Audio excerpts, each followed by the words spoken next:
Hey, Tessa, could you put these colored powders somewhere Ryan won't find them? Oh, absolutely. I'll hide them with the snacks for our Holi celebration later. Hey, Pam and Tessa. What you doing? Nothing. Okay. Ready to start the show? Phew. Yep. I'm Pamela Kirkland. And I'm Ryan Willard. It's Wednesday, March 8th. This is the 10 News. 10, 9, 8, 7, 6, 5, 4, 3, 2, 1.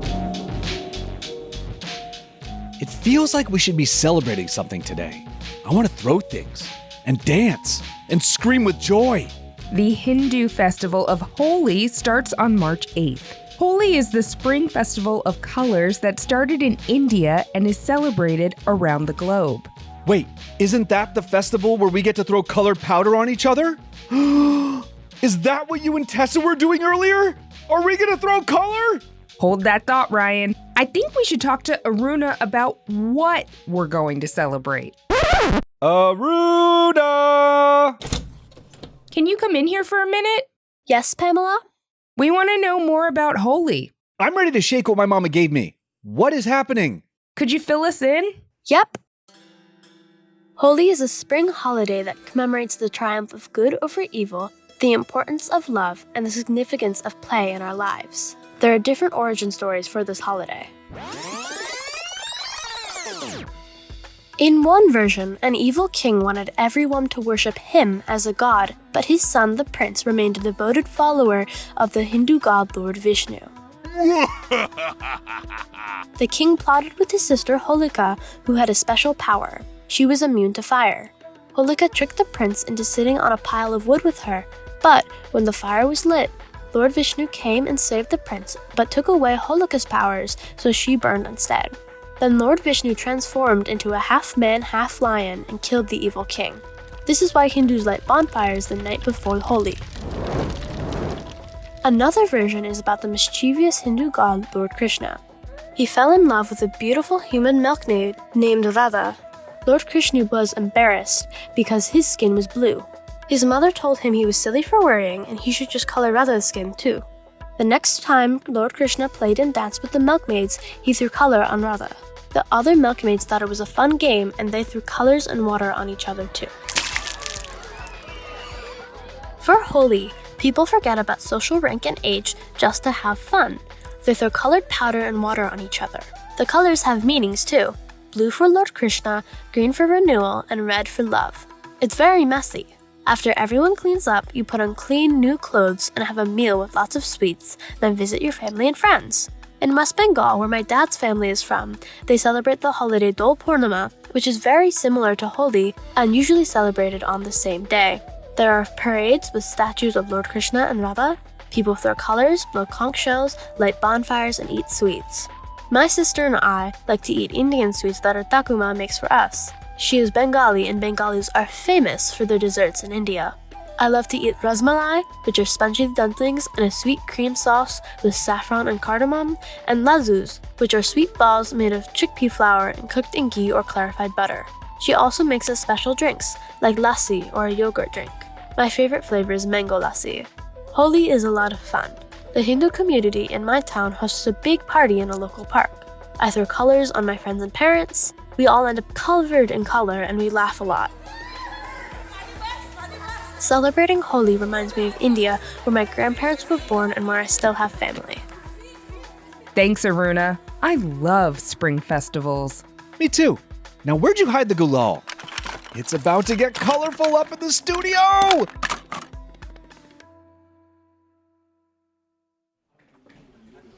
Pamela, I've been thinking. Congress. Yes, Ryan, what about Congress? Well, we throw that word around a lot, but who exactly is Congress? Do you mean who's in charge? Because Kevin McCarthy just took over the House as Speaker from Nancy Pelosi. She was the first woman to serve as Speaker of the House and served an amazing 10 terms. Oh, I do know that. I just need a little refresher because I get confused and didn't we get a new Congress? Oh, I got it. I know the perfect people to talk to about this. Our friends Nick and Hannah at Civics 101. Thank you, Ryan. Thank you, Pamela. It's a delight to be here with you today. Hello there, tenors. I'm Nick. And I'm Hannah. And we host a show called Civics 101 from New Hampshire Public Radio, where we explain the absolute basics of how our government works. Today, we wanted to tell you all about the group of 535 people who started their job this January, the 118th United States Congress. That music is a little dramatic, Nick. I know, but it's a big thing. Article 1, which explains the role of Congress, makes up about 2 of the 4 pages of the U.S. Constitution. But before we launch into this current Congress and what we can expect from it, Hannah, you want to give everyone the lowdown on what Congress is and does? I absolutely do. Congress is made up of 2 chambers, the House of Representatives, which has 435 members, and the Senate, which has 100 members. The number of people elected to the House from your state is related to how many people live in your state. And each state elects 2 members to the Senate, no matter how big your state is. And they have a lot of responsibilities, but the big one is that they make the laws that affect our daily lives. Right. Members of the House or the Senate can propose bills, which go through a very long process before they get voted on, then go to the other chamber of Congress for the same procedure, and finally, maybe end up on the desk of the president to sign. Or not sign. Okay, Nick, what should we know about this Congress? Well, first off, it is the most diverse Congress in U.S. history, with 133 non-white members and 149 women. Second, it is a very divided Congress, party-wise. How divided? Well, Hannah, the Democratic Party controls the Senate, but barely. It's 51 to 49. And the Republicans control the House, but it is also a squeaker, 222 to 213. So to get a bill passed in the House, now the Senate is so complicated and it's a topic for another time. In the House, you need a majority of votes, so at least 217. This means that if anyone wants to get any bills passed whatsoever, they not only have to get almost every member of their party on board, but often also members of the other party. So this means, right, that even a few dissatisfied congresspeople can stop a bill from passing unless they get what they want. Exactly. Such a tiny percentage of proposed bills actually become law, anywhere from 1% to 4% these days. And with this extremely narrow division between the parties in Congress, we may expect it to be a record-breaking low percentage over the next 2 years. And some of our listeners think that's a bad thing, but some think it's a good thing. And that is up to you. More laws, fewer laws. What makes the country better in your opinion? Regardless of where you stand on that, we hope you keep thinking about it, because one day it's going to be up to you to make the decision of who gets to sit in those houses. Okay, that makes a lot more sense. Thank you, Nick and Hannah from Civics 101 for breaking that down for us. And 10 new snaps to Nancy Pelosi for her years of service in the House of Representatives.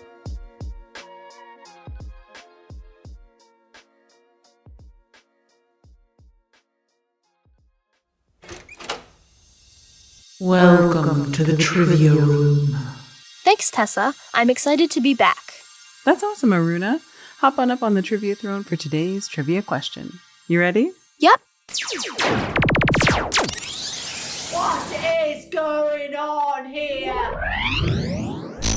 Trivia on the 10. Today we talked to Nick and Hannah from Civics 101 about Congress. The person in charge of Congress is the Speaker of the House. Did you know that only one U.S. Speaker of the House has been a guest judge on the hit TV show RuPaul's Drag Race? Can you guess who? Is it A, Nancy Pelosi, B, Kevin McCarthy, or C, Kamala Harris? Tenors, did you guess it? Aruna, what's your answer? I think it's A, Nancy Pelosi. The answer is A. Nancy Pelosi appeared in RuPaul's Drag Race last year as a guest judge. She encouraged viewers to vote and praised the work the contestants do on the show. Her visit to the show came at a time when several U.S. states were passing laws limiting the rights of trans people, and conservatives were protesting drag events like Drag Queen Story Hour. So her support for drag performers and trans rights was important. High five. Tenors, do you want to sit on the trivia throne and share your trivia knowledge? Visit the10news.com/contact to get in touch, and we might have you on the show. All right, I'm ready to eat some gujia, drink some lassi, but I couldn't find the gulal. Ah! Gotcha, Rye. Happy Holi! Ah! The colors are so glorious! Happy Holi! Wait, we still have to give special 10 News snaps to one of our listeners. But before we do, here's a quick note for the grown-ups.